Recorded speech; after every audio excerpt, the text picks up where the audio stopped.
Good morning students. मैं संदीप पाठक एक बार पुनः इंटरमीडिएट ग्रामर के transformation of the sentence topic को लेकर आया हूँ। पिछले वीडियो में ट्रांसफॉर्मेशन किसे कहते हैं, कितने मार्क का ये आता है परीक्षा में, इन सारी बिंदुओं पर चर्चा की गई। और लास्ट में मैंने ये हेडिंग डलवाया था, बताया भी था कि कॉपी में डाल लीजिएगा। पहली विधि जो है ट्रांसफर की वो क्या है, बाई रिमूविंग एडवर्ब टू। ठीक है, by removing adverb too. Adverb too को हटा करके वाक्य का रूपांतरण करना। ठीक, इसके अंतर्गत आपको रूल्स लिखने हैं, नियम लिखने हैं, जैसा कि मैंने यहाँ पर लिख दिया है। ये आप कापी पर, अपनी ग्रामर की कापी पर बाकायदा जैसे मैंने सीरियल से बताया है ठीक उसी प्रकार लिख लेंगे।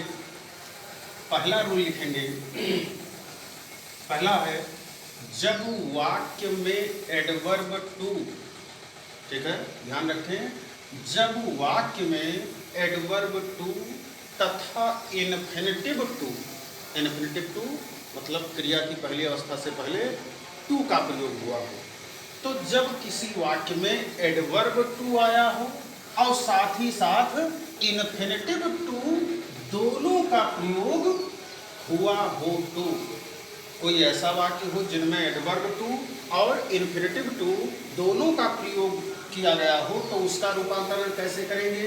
इसके अंतर्गत पहला रूल है एडवर्ब टू। एडवर्ब टू कौन सा है, TOO। एडवर्ब टू के स्थान पर सो का प्रयोग करते हैं, मतलब जो सेंटेंस होगा उसमें एडवर्ब टू जहां लिखा होगा उसको हटाकर उसके स्थान पर सो का प्रयोग करेंगे। ठीक है, ये रूल आपको लिखना है कापी पर। फिर दूसरा नियम क्या है कि वाक्य में प्रयुक्त एडजेक्टिव के बाद, ठीक है, इस वाक्य में टू के बाद कोई एडजेक्टिव आएगी तो उस एडजेक्टिव के तुरंत बाद कंजक्शन, कौन सा कंजक्शन, दैट का प्रयोग करते हैं। मतलब इसको तो हटाओगे ही हटाओगे, इसके स्थान पर सो का प्रयोग करोगे, फिर एडजेक्टिव लिखोगे, क्योंकि सेंटेंस में पहले से एडजेक्टिव दिया होगा। एडजेक्टिव लिखने के उपरांत आप कंजक्शन दैट का प्रयोग करोगे।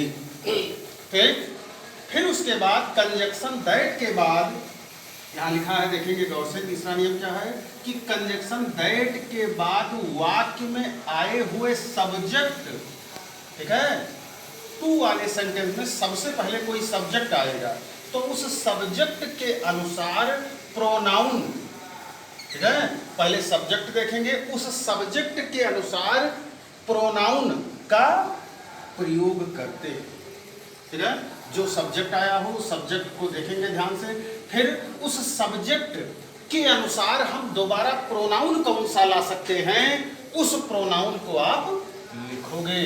अब प्रोनाउन लिखने के उपरांत चौथा नियम क्या है कि जो दूसरा टू आया है इन्फिनिटिव टू, ठीक है, इन्फिनिटिव टू को हटाकर, इन्फिनिटिव टू को हटाकर उसके स्थान पर कैन नॉट, ठीक है, इन्फिनिटिव टू को हटाकर उसके स्थान पर कैन नॉट या कुड नॉट का प्रयोग करते हैं।